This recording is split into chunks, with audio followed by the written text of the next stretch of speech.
Hello guys, and welcome back to Montreal Brewery. This is episode 18, so season 5 is almost over. Today we've got quite a special beer, but before that I just want to share something with you quickly. It's something I just bought like an hour ago, even less. It's a 4-pack from DenisLD. It's a special limited offering. It's called the Momentum series, and the beer that's released this time of the year is called the Charbonnière. It's a smoked beer, so it's styled after the German health beers, 5.4% ABV. These are really limited release. Once in a while they do these things. Usually these beers are available at the brew pub. My friend, one of the people I know who introduced me to DenisLD, actually had this on tap that time I went there, but I've never actually tried it, so I'll definitely review that in the future.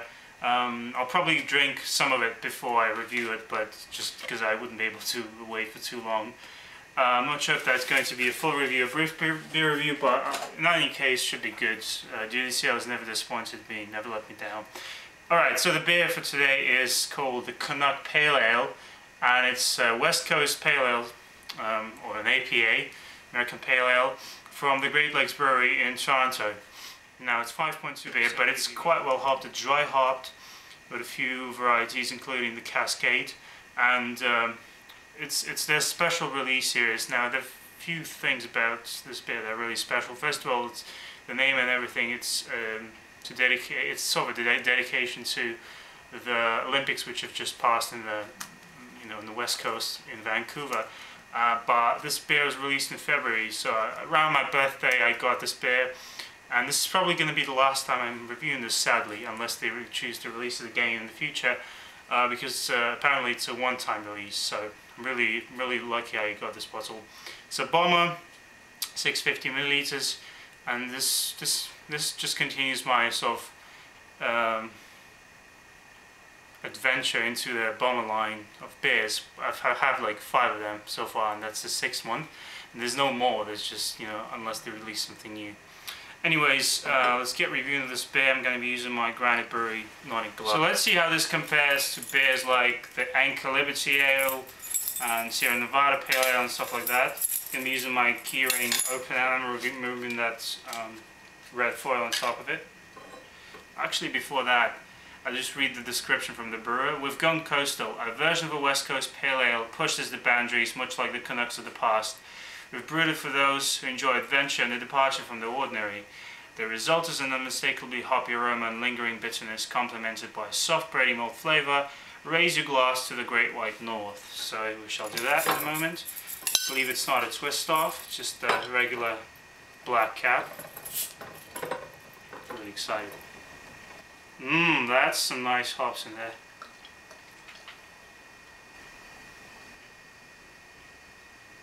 Alright, there's quite a bit of foam, but should be alright. Sorry I dived right into the smell before I even described the body. It's sort of pale, a nice golden colour, clear with some bubbles.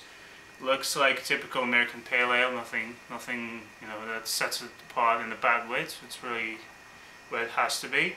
Off-white beige kind of head, quite nicely packed with small and large bubbles. But yeah, this is quite hoppy. But it's also got that typical Great Lakes Brewery smell. I guess it has to do with the yeast strain they use. It's very fruity. At the same time, it's biscuity, and from the fruits, I guess I'm really getting a lot of apple, maybe some fresh plums or something like that. Some pine, some citrus notes, definitely some good mild kind of grapefruit notes and some orange in it. So let's dive into the taste. Yeah, this is a proper pale ale, that's for sure. Proper American West Coast Pale Ale. Really bitter, but first you get quite a good citrus hoppy bite to it, and then right after that you get the bitterness. You also get some piney notes that sort of linger on, some resinous notes. Definitely good medium body to it. Carbonation is moderate, which is good. It's not, even from the start, it's not too high or anything like that. Not very sweet, but again, that's the attribute of the style more than anything else. This is quite similar to Anchor Liberty Ale, I guess. It's also very dry, but this is more piney than the Anchor. Anchor was just citrusy, but this is, I'm probably going to say like it's a bit more piney than it is citrusy. And I'm still getting a bit of apple at the back. Just a very slight toffee-ish, biscuity maltiness in it as well.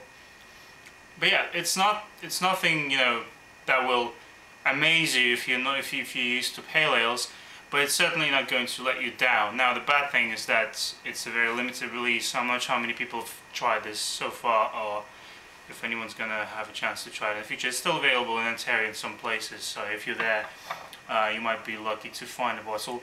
So I'd still recommend this. It's a good beer. I'll get back to you in a few moments. We're going to compare that to how it's going to change over time and everything, as usual, but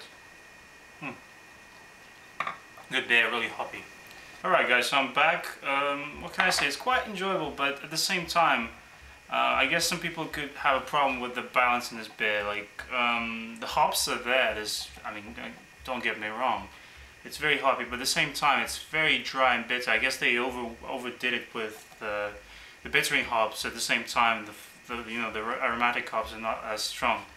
But nevertheless, I was still able to enjoy this beer quite a bit. I mean, it's a special beer. It's probably the hoppiest from this brewery, so we have to give them credit for that. But at the same time, I mean, it's only for hop heads or for people who can tolerate the hops quite well, you know. So I'll give this still an 8 out of 10. It's a very good, worthy beer.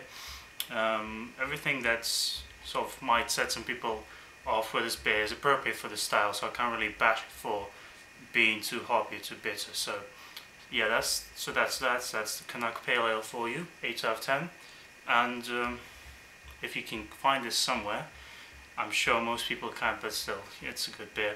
I'm glad I tried it. So stick to good beer, guys, and I'll see you next time. Bye.